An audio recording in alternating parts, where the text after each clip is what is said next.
દર્શક મિત્રો, દરેક દિશા એનું અલગ અલગ મહત્વ છે. જેવી રીતે જ્યોતિષ શાસ્ત્રની અંદર 5 તત્વને બેલેન્સ કરવાના હોય, એવી જ રીતે દિશાઓની અંદર પણ 5 તત્વને બેલેન્સ કરવાની હોય. જ્યારે દર્શક મિત્રો અલગ અલગ તત્વ ઓછું થતું હોય અથવા અલગ અલગ તત્વ અનબેલેન્સ થાય, ત્યારે આપણા જીવનની અંદર અલગ અલગ સમસ્યાઓનું સર્જન થતું હોય છે. બોડીની અંદર અગ્નિ તત્વ વધી જાય તો ગુસ્સાનું પ્રમાણ વધારે આવે. બોડીની અંદર જલ તત્વ વધી જાય તો મેન્ટલી ડિસ્ટર્બન્સ ક્રિએટ થાય અથવા ઇમોશનલ એટેચમેન્ટ ક્રિએટ કરાવડાવે. એવી જ રીતે દર્શક મિત્રો, જ્યારે અલગ અલગ તત્વ આપણા જીવન ઉપર પ્રભાવ પાડે છે, એવી રીતે ઘરની અંદર, વાસ્તુની અંદર પણ અલગ અલગ દિશાઓનું વિશેષ મહત્વ છે. પછી એ તમારું ઘર હોય, તમારું ફાર્મ હાઉસ હોય, તમારી ફેક્ટરી હોય, તમારી કન્સ્ટ્રક્શન સાઇટ હોય કે તમારી દુકાન હોય કે ઓફિસ હોય, આ દરેક જગ્યાએ અલગ અલગ દિશાઓનું વિશેષ મહત્વ છે. જ્યારે એ દિશાઓ અનબેલેન્સ થાય છે, એ દિશાઓની અંદર સમસ્યાઓનું સર્જન થાય છે, ત્યારે આપણા જીવનની અંદર તે રીતની સમસ્યાઓનું સર્જન કરાવે. જેવી રીતે તમારો મોબાઈલ નંબર છે ને દર્શક મિત્રો, એ પણ તમારા ભાગ્ય સાથે જોડાયેલો છે. કારણ કે મોબાઈલ નંબરનો ટોટલ એ તમારા ભાગ્ય સાથે જોડાયેલો છે. તમે ઘણી બધી વાર જોજો, ઘણા બધા દર્શક મિત્રો હશે, એ દર્શક મિત્રો એક નંબર વારંવાર એના જીવનની અંદર રિપીટ થતો હશે. પછી 8 નંબર હોય, 5 હોય, 3 હોય, 9 હોય, કોઈ પણ નંબર હોય. આવી વસ્તુ જ્યારે બનતી હોય ત્યારે સમજવાનું કે અંક સાથે ક્યાંક ને ક્યાંક તમારો ગહેરો નાતો છે. તમે જોજો ઘણી બધી વાર એવું બનતું હોય, ઘણા લોકો 13 અંકનું મકાન લેવાની ના પડતા હોય, ઘણા લોકો ગાડીનો 13 નંબર લેવાની ના પડતા હોય. તો આમાં પણ એક અંકશાસ્ત્ર જોડાયેલું છે. હવે દર્શક મિત્રો, જ્યારે અંકશાસ્ત્ર, વાસ્તુશાસ્ત્ર, જ્યોતિષશાસ્ત્ર આ બધી વસ્તુઓ એકબીજા સાથે સંકળાયેલી છે, તો આજે દર્શક મિત્રો આપણે વાત કરવાની છે વાસ્તુશાસ્ત્રની અંદર નૈઋત્ય દિશાની. નૈઋત્ય દિશાનું વિશેષ શું છે મહત્વ, નૈઋત્ય દિશા કેવી રીતે આપણા જીવનમાં લાભ આપી શકે અને નૈઋત્ય દિશાની દ્વારા તમે કેવી રીતે તમારા જીવનમાં સારી સફળતાઓ પ્રાપ્ત કરી શકો, આ દરેક વિષયો ઉપર આપણે ચર્ચા કરીશું. પરંતુ શરૂઆત કરીએ આજના પંચાંગથી. દર્શક મિત્રો, આજના પંચાંગની જો વાત કરવામાં આવે તો આજે તારીખ 28/6/2026 અને રવિવારનો આજે દિવસ બની રહ્યો છે. જ્યેષ્ઠ માસ શુક્લ પક્ષ અને એની ચતુર્દશી કહેતા આજે 14ની તિથિ છે. જ્યેષ્ઠા નામનું આજે નક્ષત્ર છે, શુભ નામનો આજે યોગ છે, ગર નામનું આજે કરણ છે અને 12 રાશિઓનું ભવિષ્ય કથન જેના આધાર ઉપર કહેવામાં આવશે એવું ચંદ્રમાનું ભ્રમણ આજના દિવસની અંદર વૃશ્ચિક રાશિની અંદર રહેશે. એટલે આજે જે કોઈ પણ બાળકોનો જન્મ થશે તેમની રાશિ વૃશ્ચિક રહેશે, જેના અક્ષર ન અને ય રહેશે. તો આજે જન્મનાર બાળકોનું ભવિષ્ય સુંદર, સુખમય, આનંદમય, હર્ષમય, લાભમય રહે એવી શુભકામના સાથે જય ગણેશ. દર્શક મિત્રો, વાત આજે આપણે કરી રહ્યા છીએ ખાસ કરીને નૈઋત્ય દિશાની. દર્શક મિત્રો, નૈઋત્ય દિશા જેને આપણે સાઉથ વેસ્ટનો ખૂણો કહેવામાં આવે છે. હવે સાઉથ વેસ્ટનું કોર્નર એટલે સ્થિરતા આપવાવાળું કોર્નર. સાઉથ વેસ્ટ એટલે કે નૈઋત્ય દિશા આપણા જીવનમાં સુરક્ષા આપવાવાળી દિશા. આપણા જીવનની અંદર એવું કહી શકાય કે ડિસિઝન લેવા માટેની આ દિશા બહુ જ મહત્વની છે.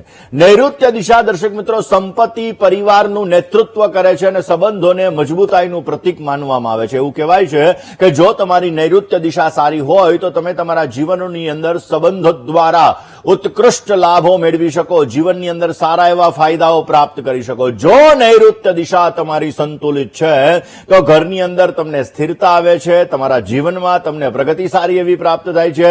અને જો આ દિશાની અંદર દોષ હોય તો આર્થિક, માનસિક, પારિવારિક સમસ્યાઓનો અનુભવ થાય છે.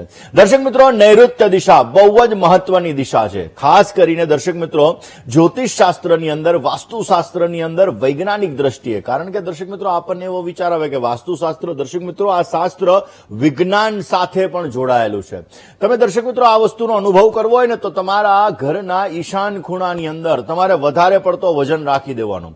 ઈશાન ખૂણાની અંદર બને એટલો તમે વધારે પડતો વજન રાખી દેશો, પછી 45 દિવસ તમારે ટ્રાય કરવાની. જે નવા વિચારો તમારા માઇન્ડમાં આવતા હશે ને, આ નવા વિચારો, બિઝનેસ રિલેટેડ વિચારો તમારા બંધ થઈ જશે. એટલે માઇન્ડ ચોકઅપ, કારણ કે ઈશાન ખૂણો છે, જલતત્વની દિશા છે.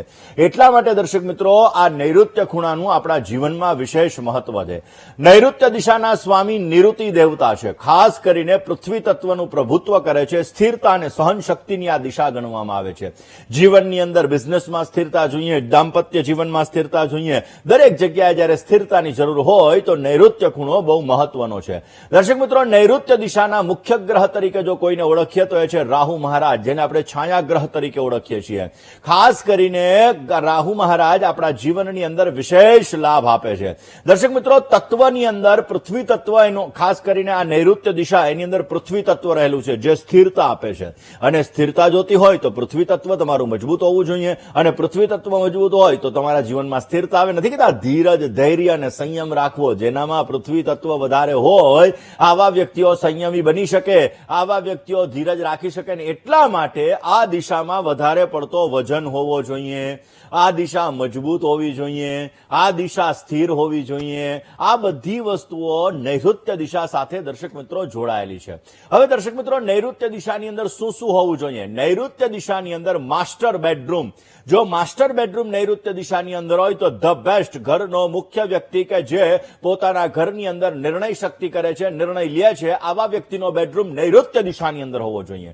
આવા વ્યક્તિનો બેડરૂમ જો નૈઋત્ય દિશાની અંદર હોય તો પોતાના જીવનમાં પોતાની સૂઝબૂઝ દ્વારા પોતાના જીવનમાં સ્થિરતા કેળવી અને સારા નિર્ણયો લઈ શકે છે, અને એ નિર્ણયો દ્વારા વિશેષ લાભ મેળવી શકે છે.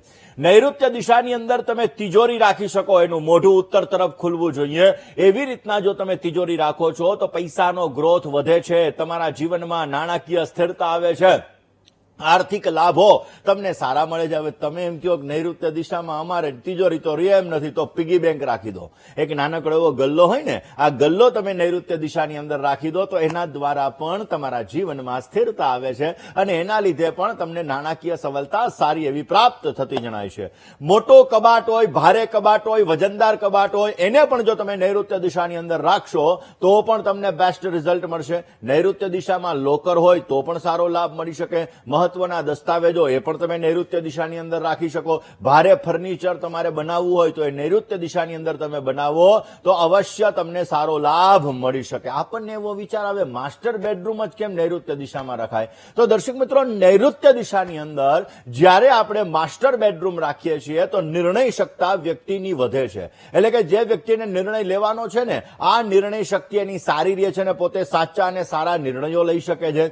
જો નૈઋત્ય દિશાની અંદર માસ્ટર બેડરૂમ છે તો એ દંપતીના જીવનમાં સ્થિરતા આવે છે. ગમે એવો તડકો ને છાંયો આવે, મતભેદ રહે, પૂર્વ પશ્ચિમ થાય, દક્ષિણ ઉત્તર થાય, છતાં પણ એના જીવનમાં સ્થિરતા કેળવાઈ જાય છે, અને એ સ્થિરતા એના જીવનની અંદર દાંપત્ય જીવનને લાંબુ ટકાવી રાખે છે. ખાસ કરીને નૈઋત્ય દિશા છે ઘરના એવા એવું કહી શકાય કે વડીલ વ્યક્તિ કે જે નિર્ણય કરનાર વ્યક્તિ છે એના માટેની ઉત્તમ દિશાઓ આપે છે, અને એટલા માટે જ એ વ્યક્તિનું કોન્ફિડન્સ લેવલ વધારે હોવું જોઈએ. કોન્ફિડન્સ લેવલ જો કોઈ વધારનાર દિશા હોય તો એ નૈઋત્ય દિશા છે. માટે નૈઋત્ય દિશાની અંદર માસ્ટર બેડરૂમ હોવો જોઈએ, જેની અંદર માથું દક્ષિણ દિશાની અંદર અથવા પશ્ચિમ દિશાની અંદર રાખવામાં આવે તો અત્યંત શ્રેષ્ઠ માનવામાં આવે છે. હવે દર્શક મિત્રો, ઘણા બધાના લોકોના મનમાં એવો વિચાર આવે કે અમારા બાળકોનો બેડરૂમ અમે નૈઋત્ય દિશામાં રાખીએ કે ન રાખીએ? તો હવે આપણે એની વાત કરીએ. દર્શક મિત્રો, ખાસ કરીને જોવા જઈએ તો નાના બાળકોનો બેડરૂમ નૈઋત્ય દિશાની અંદર ક્યારેય ન રાખવો જોઈએ. નાના બાળકોનો બેડરૂમ નૈઋત્ય દિશાની અંદર રાખવાથી એ જિદ્દી થાય છે, પોતાના જીવનની અંદર પોતાનું ધાયરું કરવાવાળા થાય છે, અને એટલા માટે એ વ્યક્તિનો બેડરૂમ તમારે ક્યારેય ન રાખવો જોઈએ. તમે એમ થાય ગેસ્ટ રૂમ રાખી શકીએ, મહેમાન માટેનો રૂમ નૈઋત્યમાં રખાય, તો મહેમાન માટેનો રૂમ એ પણ નૈઋત્યની અંદર જે મહેમાન એક દી આવીને વયા જવાના હોય, 2 દિવસ આવીને જવાના હોય, એવો બેડરૂમ તમે રાખી શકો. પણ જે મહિનો 15 દી 10 દિવસ રોકાવાના હોય એવા વ્યક્તિનો બેડરૂમ નૈઋત્ય દિશાની અંદર તમારે ન રાખવો જોઈએ, કારણ કે ઘરની અંદર પ્રભુત્વની દિશા છે. એવું કહી શકાય કે તમારા જીવનમાં સારા નિર્ણય, સાચા નિર્ણય લેવા માટેની આ દિશા છે. હવે નૈઋત્ય દિશાની અંદર જો તમારો વોશરૂમ છે તો શું સમસ્યાઓનું સર્જન થાય? દર્શક મિત્રો, નૈઋત્ય દિશાની અંદર જો તમારો વોશરૂમ છે તો તમારા ખર્ચની અંદર વધારો કરાવે, આમદની અઠ્ઠની, ખર્ચા રૂપિયા, આવી સ્થિતિનું સર્જન કરાવડાવે. નૈઋત્ય દિશાની અંદર તમારો બેડરૂમ છે તો મનની અશાંતિ કરાવે, કારણ કે રાહુ દેવ આનો પ્રભુત્વ કરે છે. રાહુ માયાવી ગ્રહ છે, રાહુ છાયા ગ્રહ છે, મનને ચંચલિત કરે છે, મનમાં નેગેટિવ વિચારો આવે, મન ડિસ્ટર્બ કરાવે. આ બધી વસ્તુઓ જો નૈઋત્યનો દોષ છે તો તમારા જીવનની અંદર કરાવડાવે છે. સંબંધોની અંદર મતભેદ શાયદ પણ નૈઋત્યની અંદર રહેલા દોષના હિસાબે તમારે ઉત્પન્ન થાય છે, અને નૈઋત્યનો દોષ તમારી સંપત્તિની અંદર સમસ્યાઓનું સર્જન કરે છે, સંપત્તિની અંદર તકલીફોનું સર્જન કરે છે. ખાસ કરીને હંમેશાને માટે નૈઋત્યમાં વોશરૂમ ના હોવો જોઈએ. નૈઋત્યની અંદર ક્યારેય પણ તમારો વોશરૂમ હશે તો તમારા જીવનમાં તકલીફોનો દોર, સમસ્યાઓનો દોર રહેશે. તમે એમ કહો અમે ફ્લેટમાં રહીએ છીએ તો હવે બિલ્ડરને થોડું કહેવાય કે ભાઈ તમે વોશરૂમ તોડાવીને નવું અહીંયા તમે અમને સ્ટોર રૂમ આપી દો. તો હવે એના માટે શું કરવું? તો એના માટેના ઉપાયો આપી દો. જો તમારા ફ્લેટની અંદર નૈઋત્યનો વોશરૂમ છે તો પ્રથમ તો તમે એની રેમેડી કરો. એનો ઉપાય કોઈ પણ વાસ્તુશાસ્ત્રી પાસે તમે કરાવી લો. બીજા નંબરની અંદર નૈઋત્યની અંદર હંમેશાને માટે વોશરૂમ હોય તો એને સ્વચ્છ રાખવા માટેના તમે પ્રયત્ન કરો.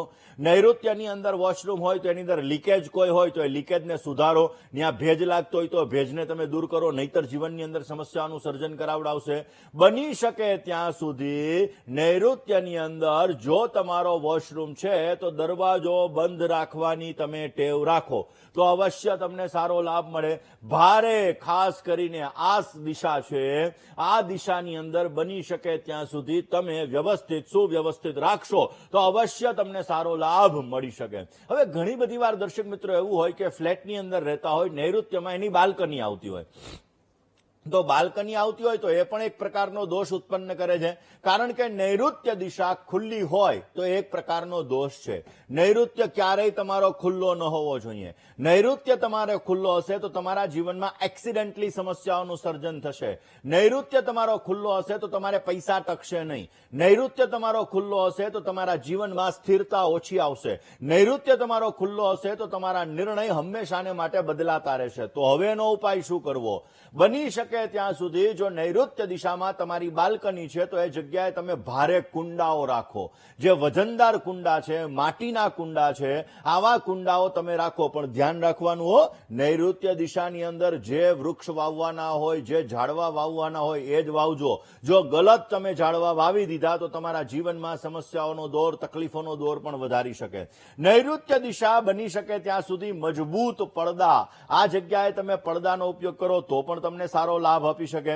નૈઋત્ય દિશાની અંદર બની શકે ત્યાં સુધી બાલ્કની ખાલી નહીં રાખવાની, ભરેલી રાખવાની. એનાથી પણ તમને સારો લાભ મળી શકશે ને તમારા જીવનમાં વ્યવસ્થિત સારો લાભ મળતો જણાય. હવે ઘણા લોકો ટેનામેન્ટમાં રહેતા હોય, બંગલામાં રહેતા હોય અને આવા વ્યક્તિઓનો નૈઋત્ય ખૂણો ખુલ્લો હોય તો એના માટે શું કરવું? હવે તમારો ટેનામેન્ટ છે, તમારો બંગલો છે ને એની અંદર તમારી નૈઋત્ય દિશા ખુલ્લી છે તો મોટા વૃક્ષો તમે એ જગ્યાએ વાવો, તમને બેસ્ટ બેનિફિટ મળશે. બની શકે ત્યાં સુધી ભારે લેન્ડસ્કેપિંગ તમે એ જગ્યાએ કરો, એનાથી પણ તમને સારો લાભ મળી શકશે. જમીન થોડી ઊંચી રાખવાનો પ્રયત્ન કરો, એ જગ્યાએ કોઈ પણ પ્રકારનો ઢોરો બનાવી દો તો એનાથી પણ તમારા જીવનમાં આવતી સમસ્યાઓ દૂર થશે અને તમને બેસ્ટ રિઝલ્ટ મળી શકશે.